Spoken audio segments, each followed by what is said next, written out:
আসসালামু আলাইকুম। Welcome to Ayaz cooking. আশা করি আপনারা সবাই অনেক ভালো আছেন। সাধারণত আমরা বাসায় লতি দিয়ে অনেক ধরনের রান্না করি, কিন্তু আজকের রেসিপিটি একটু স্পেশাল, কারণ এটি স্বাদে এবং গন্ধে একদম ইউনিক এবং অন্যরকম। যারা লতি খেতে খুব একটা পছন্দ করেন না, তারাও এই লতি রেসিপিটি একবার খেলে বারবার রিকোয়েস্ট করবে। বিশেষ করে যখন বাসায় কোনো অতিথি আপ্যায়ন থাকে অথবা পরিবারের সাথে একটু আয়েশ করে দুপুরে লাঞ্চ করতে চান, তখন এই রেসিপিটি টেবিলের পুরো আকর্ষণ কেড়ে নেবে। লতির এই ভিন্ন স্বাদের কম্বিনেশন আপনার খাবারের মেনুতে একটি দারুণ ভ্যারিয়েশন যোগ করবে, যা ছোট বড় সবাই ভীষণ পছন্দ করবে।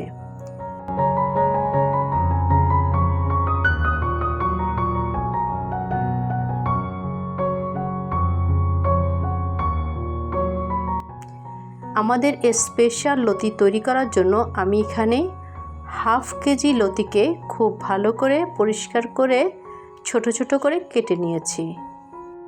এরপর চুলায় একটি প্যান বসিয়ে লতিগুলো দিয়ে তাতে 2 কাপ পানি দিয়ে দিচ্ছি। এই পর্যায়ে লতিগুলোকে হালকা একটু ভাপ দিয়ে নিতে হবে, কারণ লতি হালকা ভাপিয়ে পানি ঝরিয়ে নিলে রান্নার পর এটি অনেক বেশি ক্লিন দেখায় এবং গলা চুলকানোর কোনো ভয় থাকে না।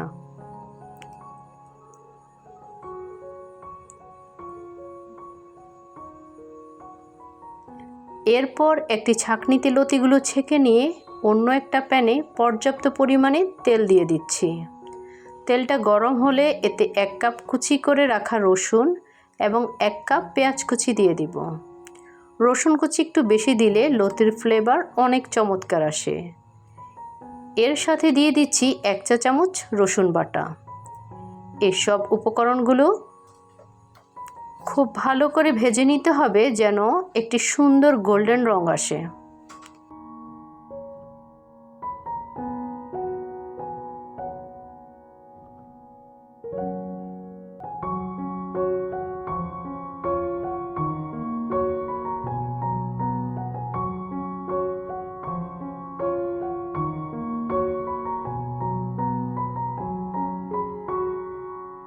এরপরেতে দিয়ে দিচ্ছি পরিষ্কার করে রাখা মাঝারি সাইজের চিংড়ি মাছগুলো।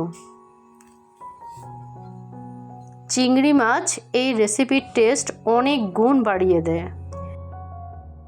সাথে দিচ্ছি 1 চা চামচ লবণ এবং 1 কাপ স্লাইস করা টমেটো। টমেটো দেওয়ার ফলে রান্নার টেক্সচার যেমন সুন্দর হয়, তেমনি এতে একটা হালকা টক আমেজ, যা লতির সাথে খুব ভালো লাগে। এখন মশলা দেওয়ার পালা। আমি এতে দিয়ে দিচ্ছি 1 চা চামচ হলুদ গুঁড়ো, 1.5 চা চামচ মরিচের গুঁড়ো, 1 চা চামচ ধনিয়া গুঁড়ো এবং 1/2 চা চামচ জিরা গুঁড়ো। মশলাগুলো যেন পুড়ে না যায়, তাই সামান্য একটু পানি দিয়ে দিচ্ছি। এবার এতে দিয়ে দিচ্ছি এই রেসিপির সবথেকে আকর্ষণীয় পার্ট, অর্থাৎ শিং মাছের ডিম। শিং মাছের ডিম দিয়ে কি কখনোই এভাবে লতি রান্না করে খেয়েছেন? খেয়ে থাকলে আমাকে কমেন্টে জানাবেন। মাছের ডিম আর চিংড়ি যখন একসাথে লতির সাথে মিশে যাবে, তখন এর স্বাদ হবে অতুলনীয়। মশলাটা ভালো করে কষানো হয়ে গেলে ভাপিয়ে রাখা লতিগুলো প্যানে দিয়ে দিব।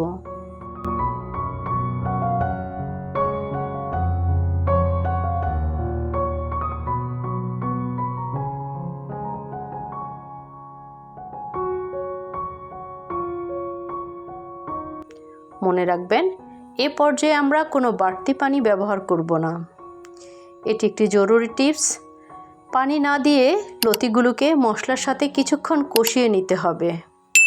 অনেক বেশি পানি দিলে লতিগুলো গলে গিয়ে ভর্তা হয়ে যেতে পারে, যা দেখতে একদমই ভালো লাগবে না এবং রান্নার টেস্টটাও নষ্ট হয়ে যায়।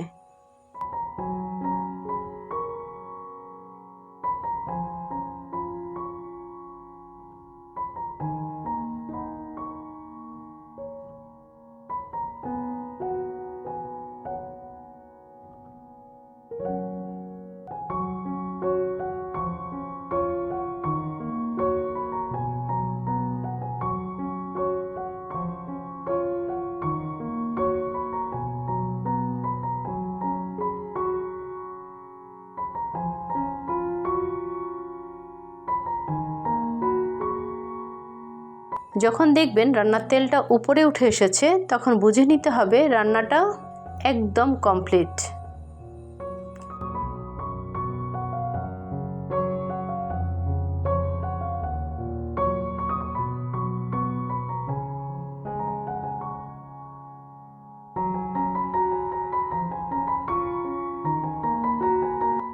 খেয়াল করুন লতিগুলো কিন্তু খুব সুন্দর সেদ্ধ হয়েছে, অথচ একটা লতিও ভেঙে বা গলে যায়নি।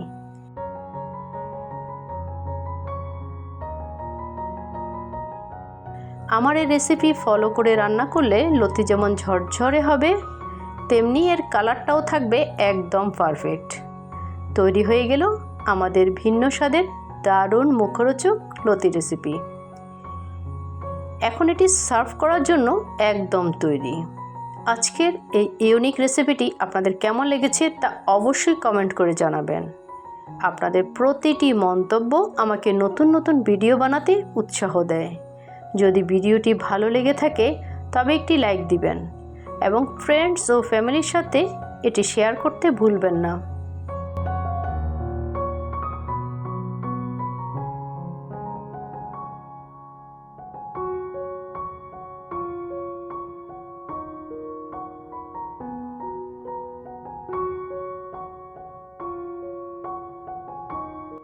যারা এখনও আমার চ্যানেলটি সাবস্ক্রাইব করেননি তারা প্লিজ সাবস্ক্রাইব করে পাশে থাকা বেল আইকনটি প্রেস করে দিন, যেন আমার পরবর্তী প্রতিটি ভিডিওর নোটিফিকেশন সবার আগে আপনার কাছে পৌঁছে যায়। আপনারা সবাই অনেক ভালো থাকবেন, সুস্থ থাকবেন এবং নিরাপদে থাকবেন। আমার এবং আমার পরিবারের জন্য দোয়া করবেন। আপনাদের ভালোবাসা আর সাপোর্ট নিয়েই আমি সামনের দিকে এগিয়ে যেতে চাই। আজকের মতো এখানেই বিদায় নিচ্ছি। ওকে, আল্লাহ হাফেজ।